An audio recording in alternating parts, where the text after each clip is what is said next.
Hey guys, so I want to talk about one of my favorite ways to take the back in jiu-jitsu. It's the matrix set up from the triangle choke or the omoplata. When you do a triangle choke or omoplata, one of the most common responses is going to be your opponent trying to posture out, which sets this attack up perfectly. The matrix is a more newly invented technique, so it's really interesting to see when you combine it with old school techniques how it unlocks a lot of new attacks. And as always guys, if you guys like the content, be sure to support the channel by like, share, and subscribe.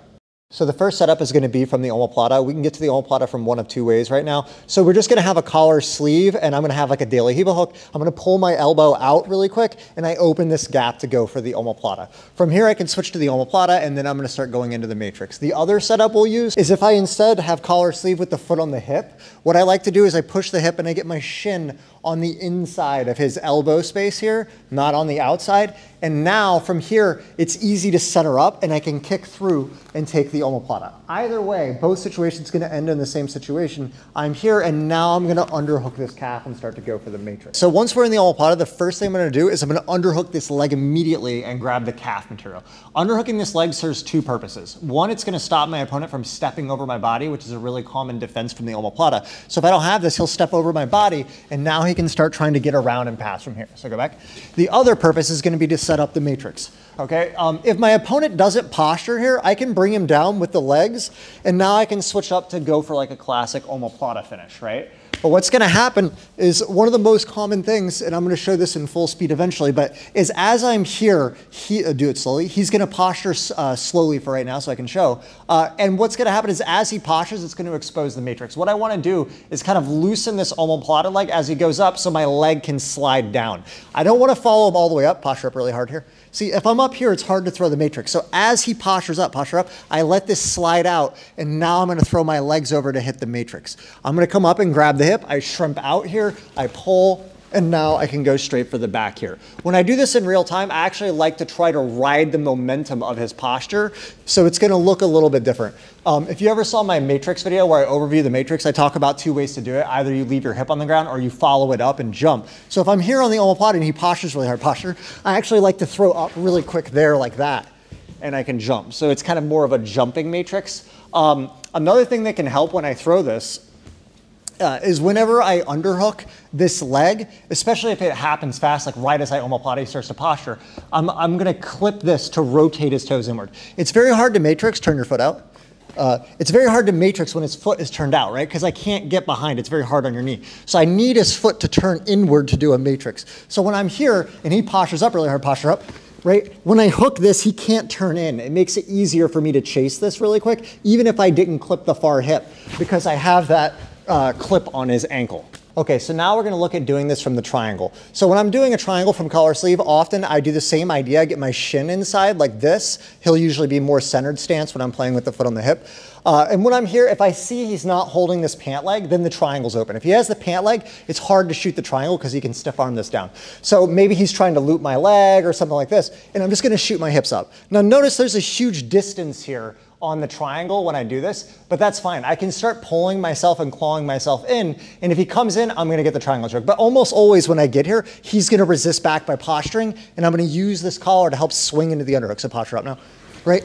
And I can throw over there and start coming into the matrix. Okay, so one more time, I'm playing collar sleeve. I have the foot on the hip this time. I push, I get my shin inside, I center up, and I see that he doesn't have the grip on the pant. Like maybe he loops it once, loop it, right? I come in here, boom, I shoot up like this.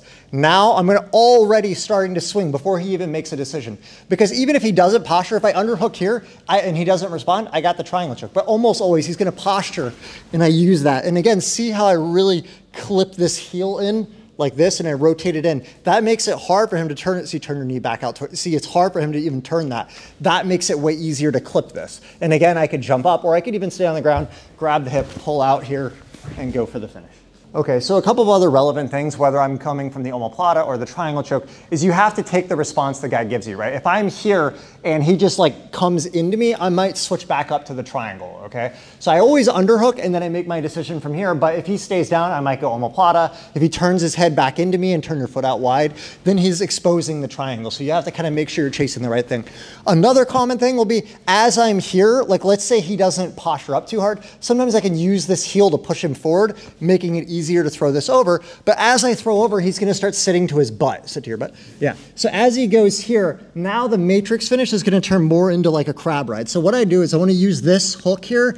I come out and I'm gonna really extend hard this way. A lot of people, the mistake they make with the crab ride is they want to do the crab ride so much where they invert and they get the pretty back take that they don't pressure enough coming up on top into the pass. So as long as I have this matrix hook in, when he's here, even if he starts turning back into me, I can really press him here and it's very easy to come up into a pass. A lot of people will come up on their left elbow here like this and I can swipe this arm and progress to the back. So if when I'm starting to come back up here, I've thrown this hook in and I'm coming up here, if when I start to pressure in, he really tries to turn his hip back into me, that's when I'm gonna invert through and start going for a crab ride finish.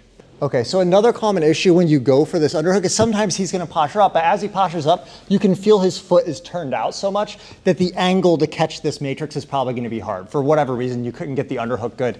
So whenever I feel that, I'm gonna actually swing back the other way.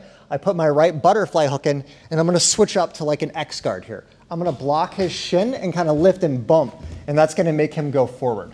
Once I make him go forward, I'm gonna switch this left foot across. I grab the pant leg, I'm gonna throw this over here, and now I can start grabbing the hip. If he doesn't respond or he tries to go away, I have a clear shot to come up to the back.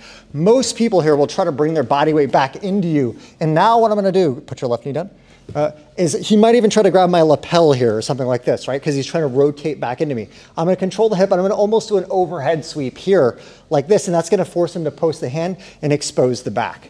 See, now I can come out here and go to the back, okay? So again, you always have to build off the responses they're giving. The main thing to focus on in this is keeping their foot angled inward so that you can throw the matrix over. And if it's not angled inward, then you have to transition to either the triangle or working underneath to the X.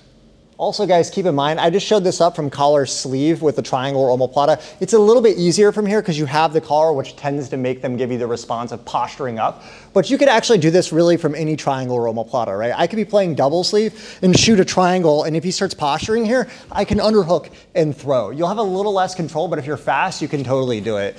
Same thing, if I'm really in any omoplata, if I'm on the ground, go both knees, right? If I'm on the ground trying to finish my omoplata and he postures up and then he starts standing right here, I can already underhook, and as he postures, right, I can start throwing over and catch the back there, right? So you can really do it from anywhere, but I just use the collar sleeve because I think it is a little bit easier with the collar.